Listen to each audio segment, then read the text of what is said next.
Hari ini kita bakal lanjutkan cerita kemarin tentang penginapan angker.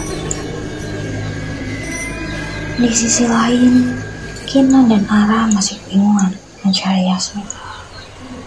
Mereka yang sudah sangat khawatir tanpa sadar tersesat lantaran tak ada penerangan yang memadai. Kinan, ini di mana? Tempat apa ini?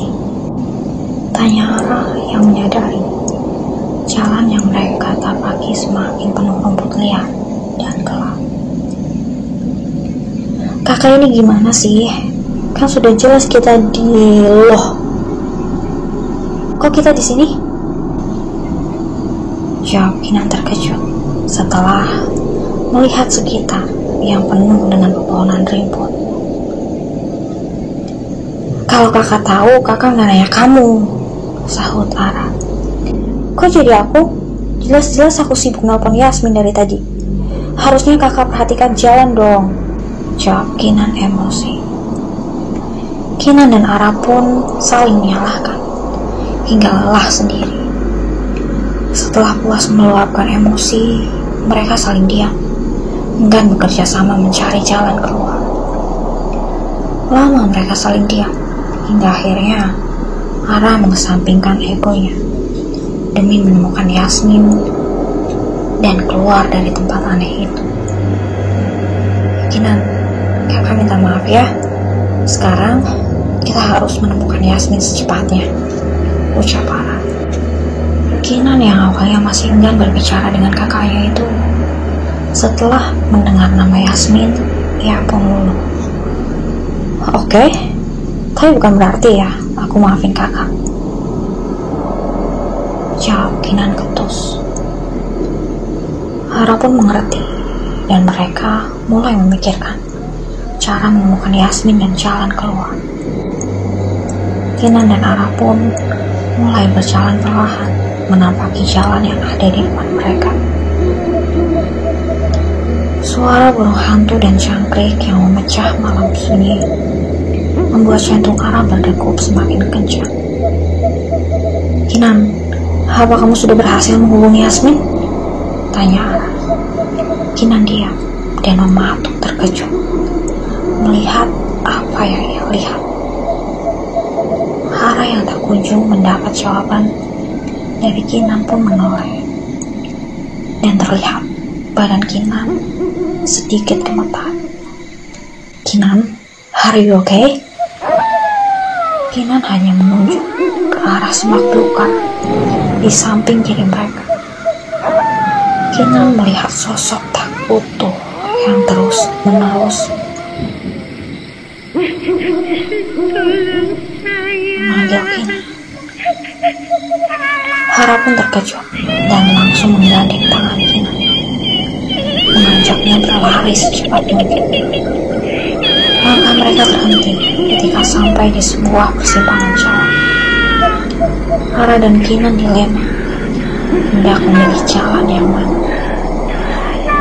Namun, mau tidak mau, mereka harus cepat memilih jalan untuk bisa keluar dari hutan yang gelap itu.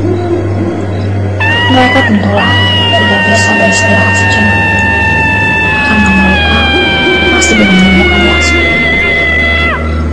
Setelah berpikir lama, akhirnya mereka memutuskan untuk mengambil jalan sebelah kanan yang tampak sedikit lebih terang dan terlihat seperti jalan yang sering dilalui orang.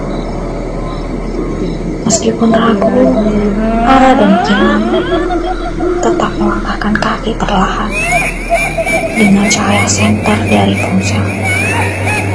Meskipun sangat minim, setidaknya bisa sedikit menerangi jalan yang mereka tapaki. Kinan yang berjalan di belakang Ara terus mencoba menghubungi Yasmin tanpa menyerah. Segala cara harus dilakukan demi menemukan Yasmin. Kak, sebentar. Sepertinya ada seseorang di sana, ucap Kinan. Ara dan Kinan pun menajamkan penglihatan mereka. "Yasmin!" teriak Ara dan Kinan bersamaan. "Loh, kakak ngapain di sini? Bukannya udah pulang ke hotel?" tanya Yasmin bingung. "Hah? Kapan kita bilang kayak gitu? Bukannya Kak Kinan telepon beberapa menit yang lalu?" tanya Yasmin. Ara dan Kinan saling pandang, karena tak ada satupun telepon mereka yang berhasil menghubungi Yasmin. Dan karena mereka tak ingin buat Yasmin yang penakut menjadi takut, Ara dan Kinan mengajak Yasmin meninggalkan tempat itu.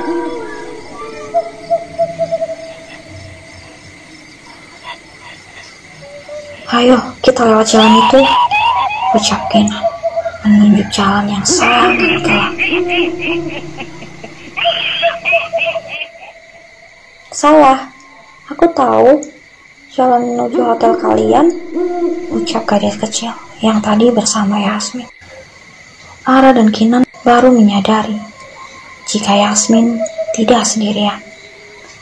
Namun, Kinan merasa ada aura aneh dari gadis kecil itu. "Kamu siapa?" tanya Kinan kalah. "Tidak penting, hihi," jawab gadis kecil itu dengan nada mengejek Kinan. "Sudah kak, dia tidak jahat kok," ucap Yasmin membela gadis kecil itu. Kinan menyerah dengan nadanya, tetapi Kinan tetap waspada kepada gadis kecil yang terlihat sangat lengket dengan Yasmin. Ara yang melihat gadis kecil itu begitu lengket dengan adiknya pun merasa tak nyaman. Kinan dan Ara berpandangan, setuju untuk menjauhkan gadis kecil itu dari adik mereka. "Cih, parasit," Kinan yang sudah menyadari jika gadis kecil itu bukanlah manusia. Kinan belum bisa mengusir gadis kecil itu lantaran ia belum memiliki bukti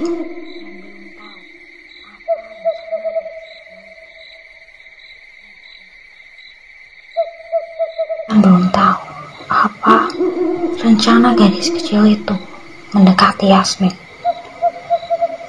Gadis kecil itu mendengar gumaman Kinan dan langsung memutar kepalanya 180 derajat menatap Kinan tajam. "Kak, kita berhenti dulu ya, kakiku sakit," ucap gadis kecil itu merengek manja kepada Yasmin. Yasmin pun menoleh meminta persetujuan dari kedua kakaknya.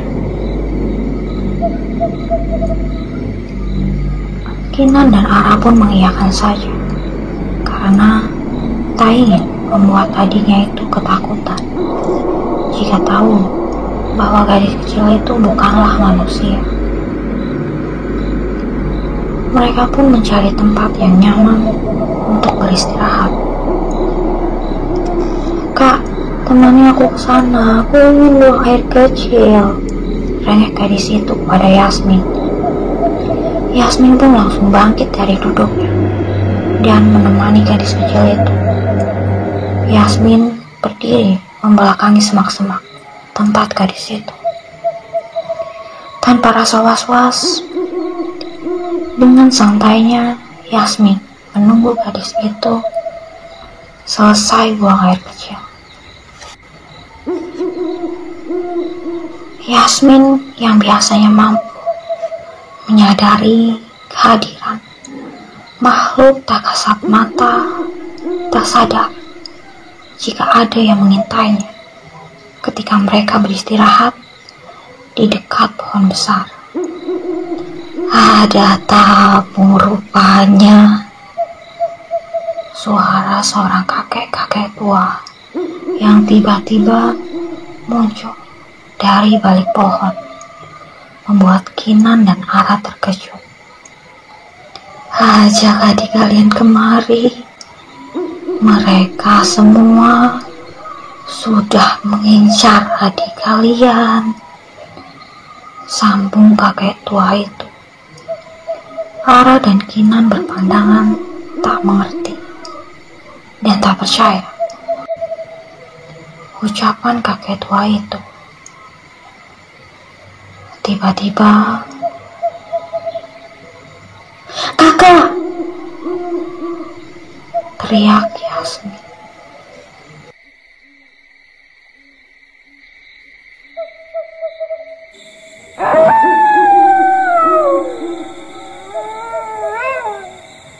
Di belakang,